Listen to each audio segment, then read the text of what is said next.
ఈరోజు అసెంబ్లీలో వైఎస్ జగన్మోహన్ రెడ్డి గారు వాళ్లకు సంబంధించినటువంటి ఎమ్మెల్యేలు ఎమ్మెల్సీలు చేసినటువంటి రాద్ధాంతాన్ని భారతీయ జనతా పార్టీ తీవ్రంగా ఖండిస్తా ఉంది. వాళ్ళు అనర్హత వేటు తప్పించుకోవడానికి ఈ రోజు అసెంబ్లీకి వచ్చారే తప్ప అసెంబ్లీలోకి వచ్చి ప్రజల సమస్యలు ప్రశ్నిద్దామనే ఆలోచన వీళ్ళకేమీ లేదు. పోనీ అనర్హత తప్పించుకోవడానికి ఒక రోజన్నా వచ్చి పోతే సరిపోద్దని వచ్చినారు, మంచిదే. కానీ వాళ్ళ వ్యవహరించిన తీరు తీవ్ర అభ్యంతరకరం. ఎందుకంటే గవర్నర్ గారు ఈ రోజు తన ప్రసంగాన్ని ఇస్తా ఉన్నారు.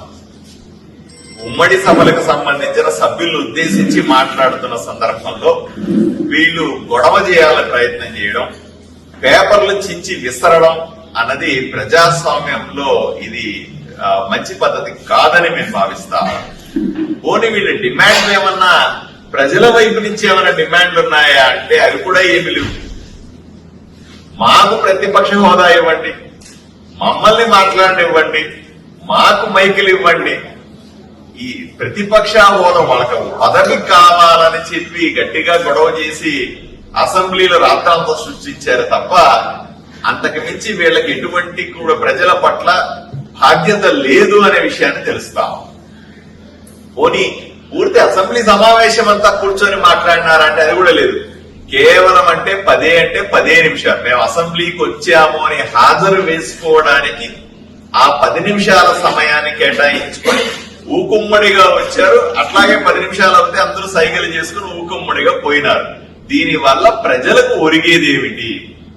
ఎంతో ఖర్చు పెట్టి ప్రజాధనాన్ని వినియోగించి అసెంబ్లీ నడుపుతూ ఉంటే అసెంబ్లీలో ప్రతి గంట నడపడానికి లక్షల రూపాయలు ఖర్చు అవుతుంది.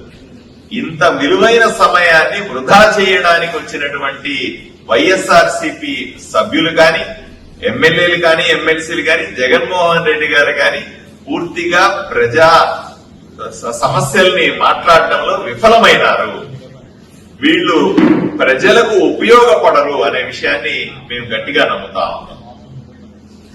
కేవలం వీళ్ళకి కావాల్సినటువంటి హోదాలు, వీళ్ళకి కావాల్సిన ప్రతిపక్ష సీటు తప్ప, ప్రతిపక్షాలుగా గుర్తించబడటం తప్ప ప్రజల సమస్యలు వీళ్ళకి పట్టవు అని పలుసార్లు మేము చెప్పాం. మీ వైఎస్ఆర్సీపీ సభ్యులకు కానీ, జగన్మోహన్ రెడ్డి గారికి కానీ ఏదైనా సమస్య ఉంటే లేదా ప్రజల దగ్గర గురించి ఏదైనా చెప్పాలనుకుంటే అసెంబ్లీకి వచ్చి చెప్పండి. లేదా ప్రభుత్వం వైపు నుంచి ఏదైనా తప్పులు జరుగుతూ ఉంటే మీరు అసెంబ్లీలో మాట్లాడండి, ఈ వేదికగా ఉపయోగించుకోండి అని చెప్పాం. అవన్నీ ఏం పట్టించుకోండి. నేను ఇంట్లో కూర్చొని మీడియాలో మాట్లాడతాను, మీరు అసెంబ్లీలో సమాధానం చెప్పండి. మీరు ఇంట్లో కూర్చొని మాట్లాడితే అసెంబ్లీలో మేమెందుకు సమాధానం చెప్పాలో అర్థం చేసుకోవాలి. ఇవన్నీ కూడా వృథా ప్రయాస. మేము కాదు జగన్మోహన్ రెడ్డిని, వైఎస్ఆర్సీపీ పార్టీని ప్రతిపక్ష హోదా లేకుండా చేసింది ప్రజలే. మీరు మాకు అవసరం లేదు, మీరు అధికారంలో కాదు కదా, ప్రతిపక్ష హోదా కూడా పనికిరారు అని చెప్పింది ప్రజలు. ప్రజలు ఇచ్చిన తీర్పు మేము అమలు చేస్తున్నామే తప్ప ఇదేదో కూటమిలో అంతా కలిపి మాకు ప్రతిపక్ష హోదా లేకుండా చేస్తున్నారన్నది అబద్దమని తెలుసుకో జగన్మోహన్ రెడ్డి అని స్పష్టంగా ఆయనకు తెలియజేస్తాం. వివిడి న్యూస్ టీవీని తక్షణమే సబ్స్క్రైబ్ చేసుకోండి. నోటిఫికేషన్ కోసం బెల్ ఐకాన్ క్లిక్ చేయండి. మరిన్ని అప్డేట్స్ కోసం ప్రతి ఒక్క కుటుంబానికి ఉచిత ప్రకటనలు వచ్చే విధంగా మీకోసం మీ ముందుకు వివిడి న్యూస్ టీవీని ఏపీ ఫైబర్ నందు 99వ ఛానల్ మరియు యూట్యూబ్ నందు వీక్షించెదరు.